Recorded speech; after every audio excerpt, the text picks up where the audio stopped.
Et je vous dis à toutes et à tous, Asgwes Ameino et Rouden, bonne et heureuse année Amazir. La lutte Amazir au Maroc, eh bien, cette question a émergé il y a un demi-siècle, plus d'un demi-siècle, et à la base, il y a eu un malaise identitaire, et à la base de ce malaise, il y a eu le modèle de l'État-nation implanté au Maroc, comme en Algérie. Le modèle de l'État-nation centralisateur, jacobin, qui est basé sur l'uniformisation pour l'unification, qui vise à effacer les éléments de la diversité et du pluralisme, de la pluralité culturelle et linguistique marocaine. La mazérité reste, à travers les siècles, à travers des millénaires, est restée comme le socle de la civilisation et l'identité de l'Afrique du Nord. Le Maroc, comme vous le savez, a connu, comme d'autres pays, l'impact de révoltes populaires qui ont ébranlé des systèmes et qui ont causé l'écroulement de systèmes de despotisme. Et cet impact, c'est que les Marocains, eux aussi, ont décidé de dire solennellement ce qu'ils n'osaient pas dire il y a quelques années. Aujourd'hui, on a plusieurs acquis. Le premier acquis, c'est d'abord que les Marocains n'ont plus peur. Il y a eu un débat public très riche et très profond pendant des mois. Ce débat a réintégré la jeunesse dans le politique. Parce qu'au Maroc, cela fait plusieurs années que les gens ne s'occupent plus du politique. Et le petit jeu politique se fait entre le palais royal et des partis qui n'ont plus beaucoup de légitimité. Le mouvement du 20 février a poussé tous les Marocains à revivre un moment de vérité où ils ont discuté toutes les grandes questions de la nation. Et parmi ces questions, bien entendu, il y a eu la mazérité, la langue, l'identité, la culture. Ce débat a abouti à une reconnaissance de la langue amazigh comme langue officielle. Avant le 20 février, il n'y avait que deux partis politiques qui soutenaient les revendications amazigh au Maroc, avec quelques organisations des droits humains. Heureusement, le mouvement amazigh a fait partie depuis le début du mouvement 20 février et la revendication amazigh est devenue une revendication de la rue marocaine grâce au mouvement 20 février. C'est-à-dire l'élite, la classe politique au Maroc n'avait plus le droit de dire que la question amazigh est une question qui est traitée par une petite élite isolée ou par des associations amazigh. Il y a eu une commission que le roi Mohamed VI avait créée pour réviser la Constitution. C'était une commission qui n'était pas faite de manière démocratique. Ça a été fait par des instructions royales.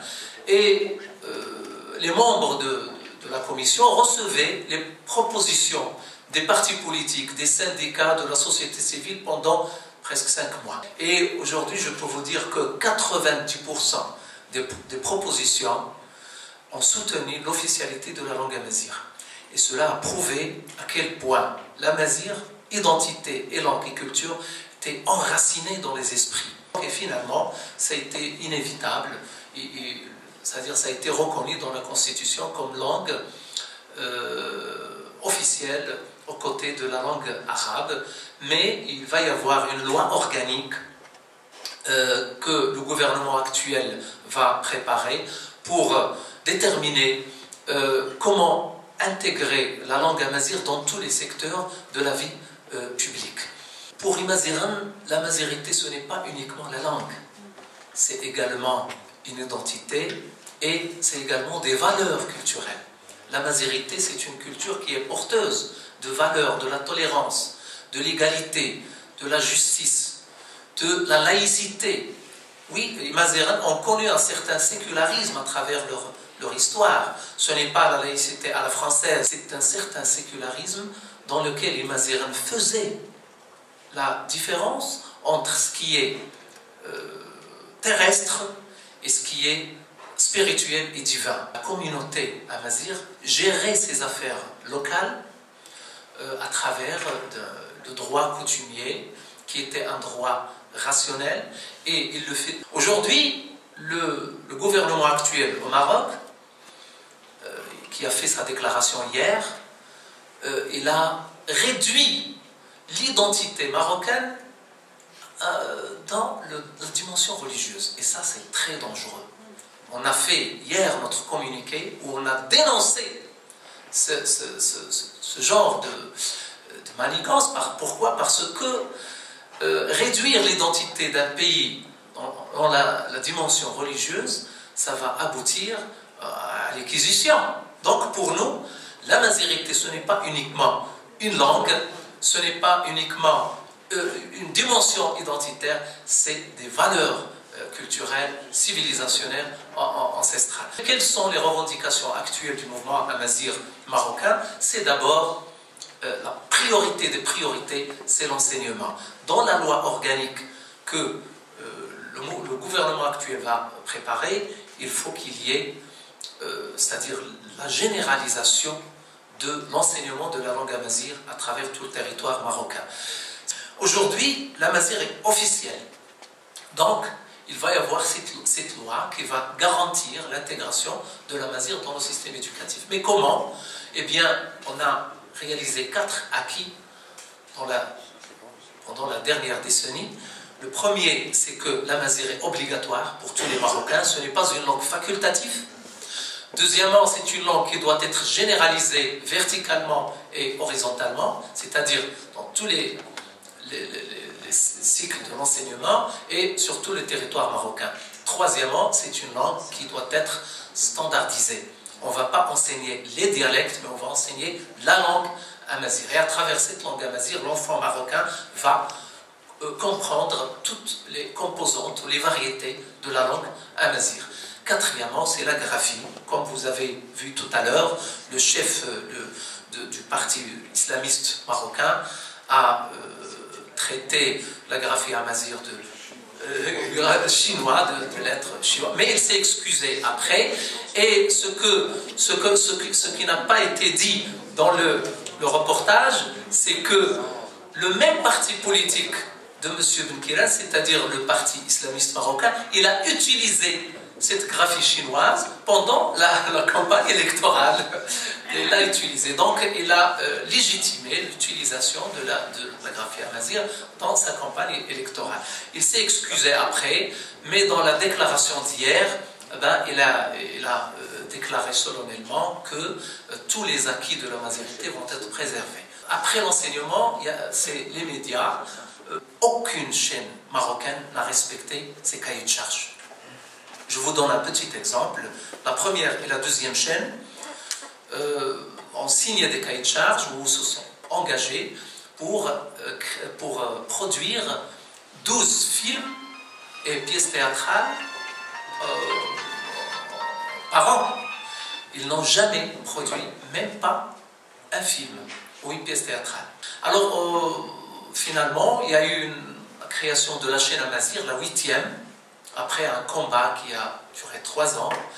Et il y a eu un budget pour cette chaîne, mais malheureusement, il n'a pas bénéficié de son budget finalement, parce que le président du pôle public avait grève des fonctionnaires de la télévision, et dès que le budget de la chaîne amazigh est arrivé, il a payé les gens pour qu'ils arrêtent la grève, et il a dépensé tout le budget de la chaîne amazigh. Le racisme ou la discrimination culturelle et linguistique continue, même avec cette reconnaissance. L'amazigh doit être également, dans la loi organique, intégré dans les espaces publics, c'est-à-dire la façade des institutions doit être écrite en deux langues officielles, l'arabe et l'amazigh, et avec la graphie tifinagh. Mais aujourd'hui, avec l'amazigh langue officielle, il faut arrêter toutes ces pratiques illégales et discriminatoires. Les Mazighans ne pourront jamais être reconnus chez eux si on ne revoit pas l'histoire du Maroc. S'il n'y a pas une relecture, et ça c'est fondamental, une relecture de l'histoire du Maroc. Imaginez par exemple que le roi Amazigh qui a bâti Marrakech, et il travaillait avec les maçons. Les historiens l'ont décrit, ils ont décrit que le roi Youssef Ben Tachfin, il travaillait avec ses mains, avec les maçons pour bâtir Marrakech. Il n'a pas de boulevard, il n'a même pas un mausolée, il n'a même pas, c'est-à-dire une plaque en marbre qui parle de sa vie, qui indique où est enterré ce roi, l'un des plus grands rois de l'histoire du Maroc et de l'Afrique du Nord. Il n'est pas reconnu dans sa ville. Alors qu'il y a un chef d'un parti réactionnaire marocain, qui est le parti d'Istiqlal, Al-Fassi, qui a un boulevard de 7 km, et partout dans toutes les villes marocaines, il y a des boulevards. Il faut rendre justice au symbole historique, civilisationnel et culturel de l'Amazigh. Je vous remercie pour votre attention.